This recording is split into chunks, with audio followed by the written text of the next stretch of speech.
Hare Krishna, bienvenidos a todos, continuando con la lectura de El Camino a Casa.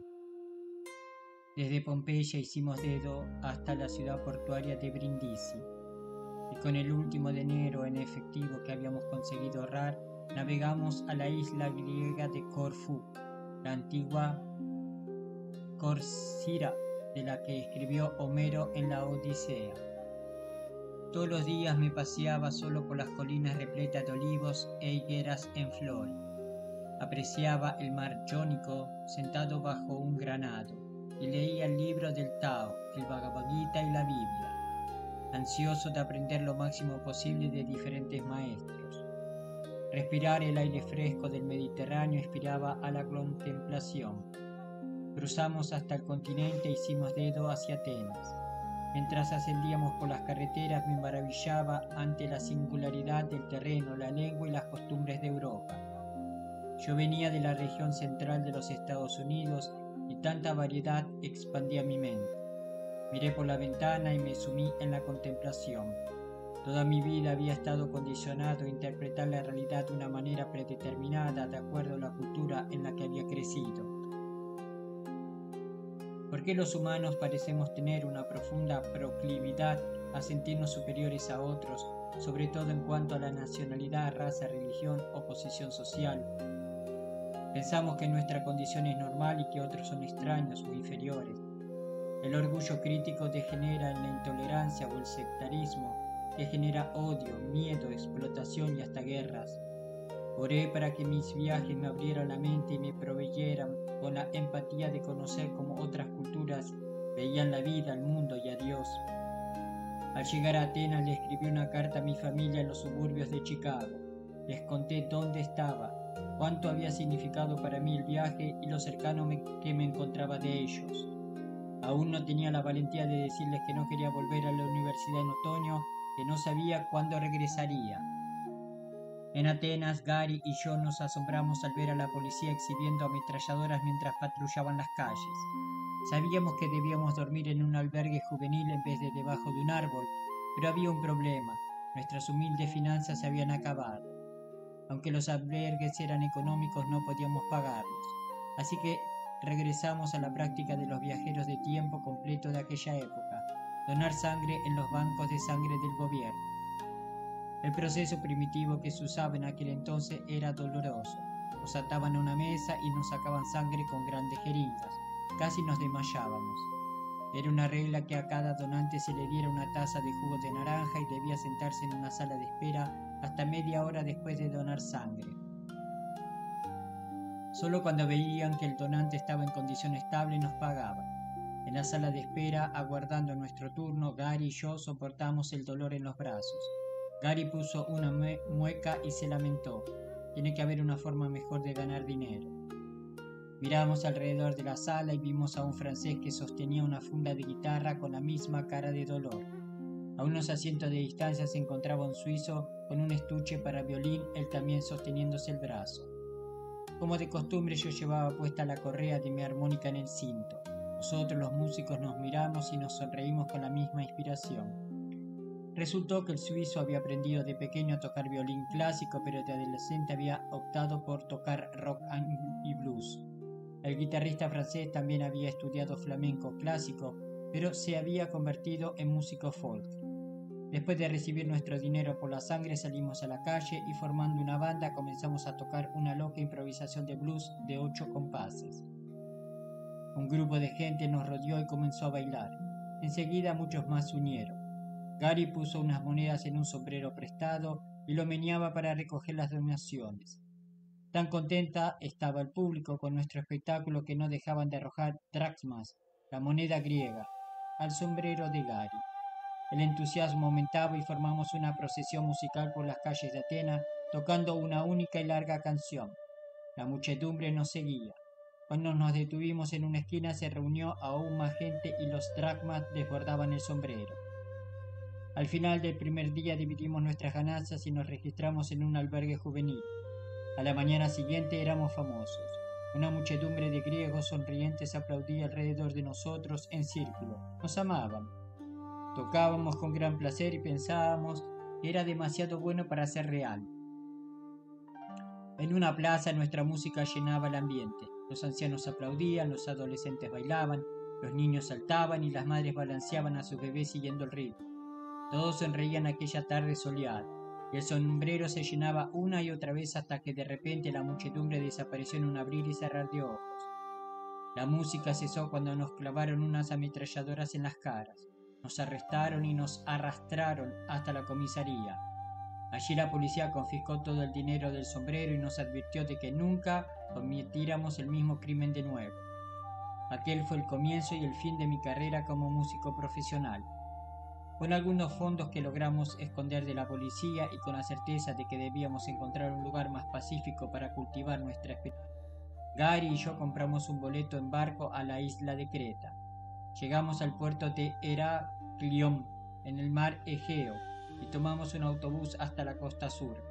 Allí encontramos un lugar escarpado, de belleza salvaje, una costa rocosa y empinada y accesible a los navíos y resplandeciente de manantiales naturales, cañones, playas con abundante arena, cabras montesas y un sol desbordante.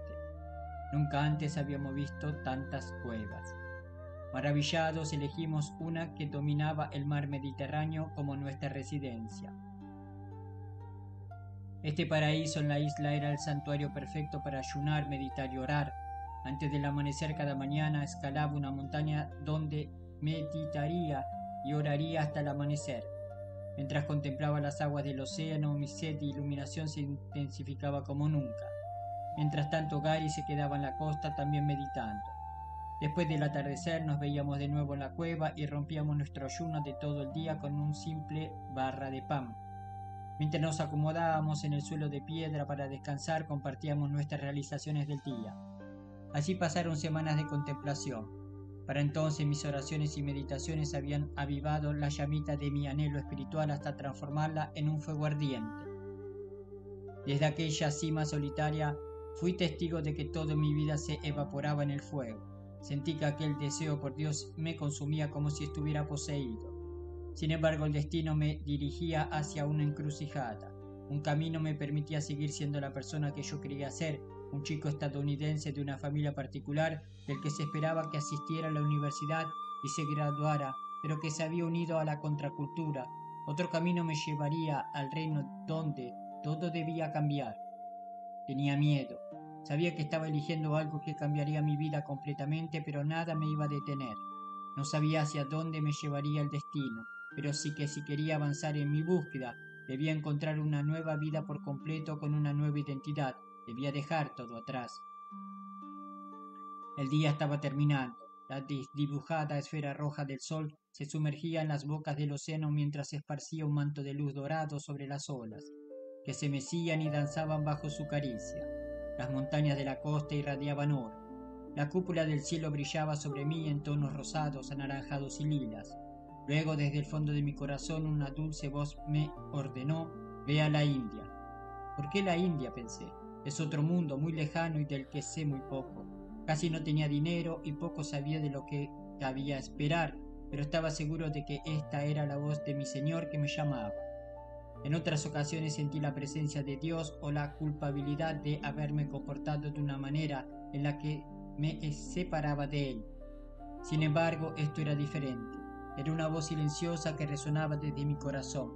Estaba convencido de que no era mi voz ni tampoco mi mente. No, este era Dios, que respondía a mis oraciones para encontrar el camino. En el crepúsculo descendí por la montaña hacia el Mediterráneo, inmerso en mi propio océano de introspección. Sentía que cada paso que daba me llevaba más cerca de mi destino. Al adentrarme en la cueva encontré a Gary meditando. La llama de una sola vela titilaba y emitía luz amarilla en las paredes y el techo de nuestro refugio. Me senté en el suelo en la boca de la cueva y miré el cielo oscuro. Luego rompí el silencio. Gary, hoy me ocurrió algo sorprendente. Sus ojos se abrieron de par en par, exclamó: ¿de veras, Monk? A mí también. Cuéntame. Gary miró las estrellas. Al atardecer una voz me habló. Increíble. ¿Y qué dijo? Murmuró: ve a Israel. Me quedé mudo. ¿Qué? Temblando me acerqué a él. No podía creer lo que acababa de escuchar. ¿A dónde? Dijo: ve a Israel. ¿No me crees? Me afirmé al suelo de la cueva. Yo también escuché una voz mientras el sol descendía. Gary gritó: increíble. Iremos a Israel juntos. Pero Gary, murmuré, mi corazón latía fuerte. La voz me dijo, ve a la India. ¿La India?, exclamó Gary. Se quedó mudo. Ninguno de nosotros pudo decir una palabra más. Se hizo el silencio entre nosotros y miré a la galaxia llena de estrellas. Murmuré al cielo, sí, estoy dispuesto. Ahora la cueva se encontraba oscura, excepto por la tintilante vela. Me dirigí a mi querido amigo. Mañana miré, tal vez para siempre. Ninguno de los dos dijo una palabra durante un rato hasta que Gary rompió el silencio. La India está separada por los desiertos del Medio Oriente por miles de kilómetros. Las agitadas sombras de la llama de la vela danzaban en las paredes. La travesía es peligrosa, hasta mortal. Tú no tienes nada, Monk. Eso no es una búsqueda espiritual, es un suicidio. Por favor, espérate. ¿Por qué no vienes conmigo a Israel? Ahorrás algo de dinero y luego vamos juntos a la India. Pasaron los minutos, consideré sus palabras. Pero la voz interna no transigía. Gary, creo que este es el llamado de Dios. No puedo demorarlo. Su cara se llenó de preocupación. ¿Cómo llegarás hasta allí? Creo que si hago dedo hacia el este, algún día llegaré a la tierra donde me espera la respuesta a mis oraciones. Él entendió mi corazón. Una lágrima se le deslizó por la mejilla y le humedeció la barba. Debes seguir tu destino, murmuró. Oraré por ti.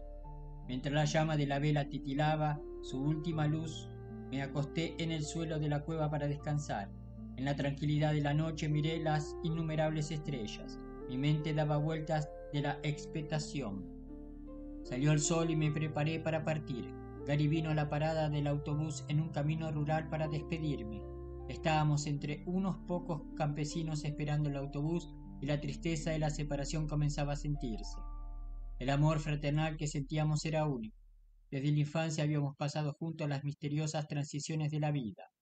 Juntos habíamos observado las estrellas desde nuestras casas en Highland Park, desde los lugares hippies en California, desde nuestra universidad en Florida y desde tantos lugares en Europa. Reflexionamos sobre por qué los humanos odiaban y mataban y nos opusimos a la guerra de Vietnam y el tratamiento de los negros en Estados Unidos. Soñamos con los derechos civiles, con un mundo libre de odio y lleno de música. En nuestras recientes travesías nos volvimos aún más independientes de nuestra amistad y apoyo. Sin embargo, ahora el fatídico momento había llegado. Mientras el desvencijado autobús se aproximaba, deseaba darle un regalo a Gary, lo más significativo que yo poseía. Pensando en cómo expresar mejor mis sentimientos, se me ocurrió una idea. Me quité mi vieja chaqueta negra y se la entregué. La había usado durante años todos los días. Para aquellos que me conocían era una parte inseparable de mi identidad. También era mi más preciada posesión. ¿La chaqueta?, exclamó Gary. Los dos éramos como hojas que se llevaba el viento. Ninguno sabía hacia dónde o cómo nos transportaría el viento. Nos dimos la mano y luego nos abrazamos. Con una ascendente emoción en la garganta dije, algún día, si el deseo de Dios, nos volveremos a ver. Encontré un asiento en el autobús y mientras este avanzaba lentamente, pasando por cunetas y pozos, miré hacia atrás. Gary estaba allí, parado, solo. Sabía que darle mi chaqueta implicaba despojarme de mi identidad pasada y presente. También decidí deshacerme del sobrenombre Monk y usar mi nombre de pila, Richard, de ahí en adelante. Sentía que el viaje hasta la desconocida India sería una travesía para recuperar mi identidad eterna. Srila Prabhupada Ki Jai, Hari Bol.